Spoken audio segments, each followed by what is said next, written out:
कैसे हैं आप सब लोग। एंड आई थिंक आज आप लोगों को दो बुक सजेस्ट करने वाले हैं। ये I think one of the best book. And मैंने इन बुक को पढ़ा और इसमें बहुत सारी चीज़ें मेरे को सीखने को मिले।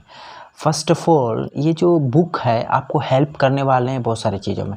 अगर आपके पास रिलेशनशिप का इश्यूज़ है, राइट, आप रिलेशनशिप में स्ट्रगल कर रहे हैं, आपको let's say you can say कि आप लाइक ब्रेकअप हो रहे हैं, आप उसमें डील नहीं कर पा रहे हैं, या फिर ब्रेकअप हो सकते हैं आपके, उसको कैसे डील करने, या फिर किसी रिलेशनशिप में आप हैं उसको आप बहुत कॉम्प्लिकेटेड लग रहा है आपको, उससे आपको कैसे डील करना है, तो ये बुक इसमें बहुत हेल्प करने वाले हैं आपको।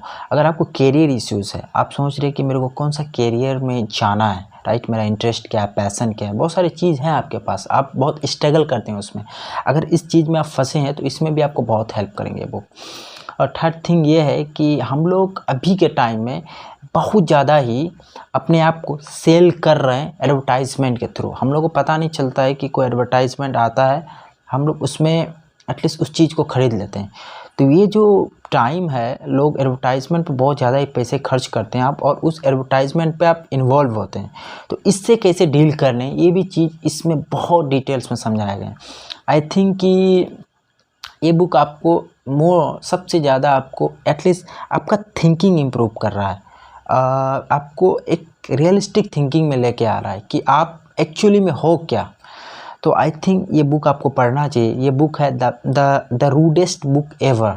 आई थिंक ये श्वेताब गोवनकर के द्वारा लिखा गया है और one of the best book for me. I think I have read this book 2 and 3 times and I got a lot of things.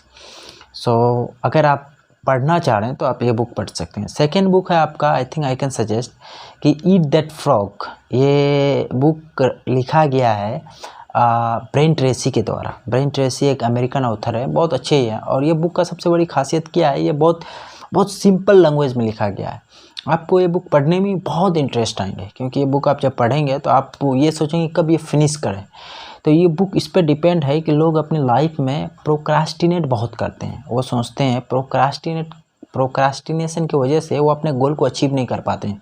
बहुत बार लाइफ में हम लोग जब डेडलाइन आ जाते हैं तो हम लोग उस काम को छोड़ देते हैं। तो आप जब भी मॉर्निंग को कोई गोल बनाते हैं और इवनिंग को अचीव नहीं कर पाते हैं उस गोल को, तो इट मीन्स आप प्रोक्रास्टिनेट बहुत कर रहे हैं, या फिर अपने गोल को या फिर जो टास्क है आपका उसको आप सही से प्रायोरिटाइज नहीं किए। तो ये बुक आपको उसमें बहुत हेल्प करने वाले हैं कि आप प्रोक्रास्टिनेशन को कैसे डिले करेंगे। जैसे बहुत सारे वर्क है, आप 5 गोल को डिफ़ाइन किए, तो उसमें ये बुक पढ़ने के बाद आपको पता चलेगा सबसे बड़ा जो वर्क है आपका वो आपको सबसे पहले करना चाहिए। क्योंकि आप जो बड़ा वर्क कर लेते हैं तो जितने भी छोटे छोटे काम रहते हैं वो आपके ईजिली हो जाते हैं। तो आप छोटे काम पहले करने लग जाते हैं और बड़ा काम जो है वो बाद में करते हैं, तो क्या होता है कि आपको वो थोड़ा हार्ड लगने लग जाता है, वो बड़ा लगने लग जाता है। तो बेस्ट ये है कि आप इस बुक को पढ़िए और इसमें जितने भी एटलीस्ट कुछ ना हो तो कुछ चीज़ें पढ़ करके इम्प्लीमेंट कीजिए। आप जब इसको इम्प्लीमेंट करेंगे तो एटलीस्ट आपको कुछ बेनिफिट्स या वैल्यूएबल आपके अंदर आ जाएंगे या फिर नज़र आएंगे आपको। I think thank you so much.